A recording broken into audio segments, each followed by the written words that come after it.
जो एक सुनसान बिल्डिंग में आकर छुप गए थे। अब उनकी टीम सोचने लगी कि इस मुसीबत से कैसे निकला जाए। इस पर योलांडी ने कहा कि टेट्रावेल कंपनी में किसी के पास तो ऐसा खास स्विच होगा जिसको दबाते ही सभी स्काउट्स को ऑफ किया जा सके। अब उन्हें इस आदमी को ढूंढना होगा, तो उन्होंने इंटरनेट पर थोड़ी रिसर्च शुरू कर दी, जिससे उन्हें पता चला कि डियोन नाम के एक आदमी ने स्काउट्स का आविष्कार किया था।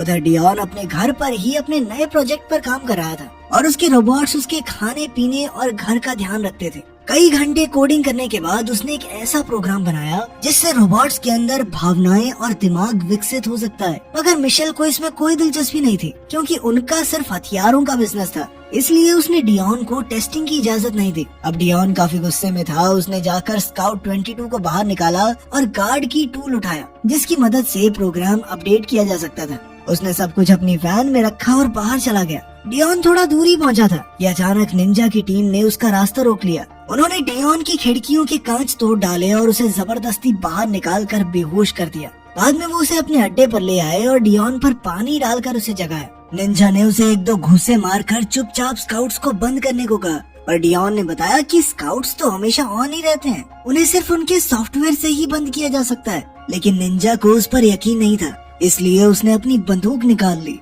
पर तभी अमेरिका ने आकर उसे बताया कि वैन में स्काउट 22 मिला है। उसे देखकर निंजा ने डियोन से कहा कि अगर वो जिंदा रहना चाहता है तो उसे स्काउट 22 में ऐसा प्रोग्राम डालना होगा जिससे वो निंजा का गुलाम हो जाए। इस पर डियोन ने जवाब दिया कि उसने अभी एक नया सॉफ्टवेयर बनाया है, लेकिन उसकी टेस्टिंग नहीं हुई अभी। पर निंजा ने फिर भी उसे सॉफ्टवेयर डालने को कहा। इसके बाद डियोन स्काउट 22 के टूटे फूटे पुर्जे जोड़ने में लग गया। उसकी बैटरी भी खराब हो चुकी थी, यानी अब उसके पास सिर्फ 5 दिन की बैटरी बाकी थी। तब डियोन ने गार्ड की मदद से पुराना सॉफ्टवेयर निकाल कर उसमें नया सॉफ्टवेयर डाल दिया। कुछ ही पलों में स्काउट 22 उठा तो उसका दिमाग बिल्कुल एक छोटे बच्चे की तरह हो चुका था। इंसानों को देखते ही वो डर कर छुप गया। ये देखकर निंजा गुस्सा हो गया, जिससे स्काउट 22 और भी घबरा गया। तब योलांडी उसे किचन में ले गई और प्यार से बातें करने लगी, जिससे स्काउट 22 ने बाहर आकर योलांडी का हाथ छुआ। इसके बाद डियोन ने उसे खेलने के लिए खिलौना दिया और फिर स्काउट 22 ने जल्द ही सबके नाम भी याद कर लिए। तब योलांडी ने खुश होकर रोबोट का नाम चैपी रख दिया।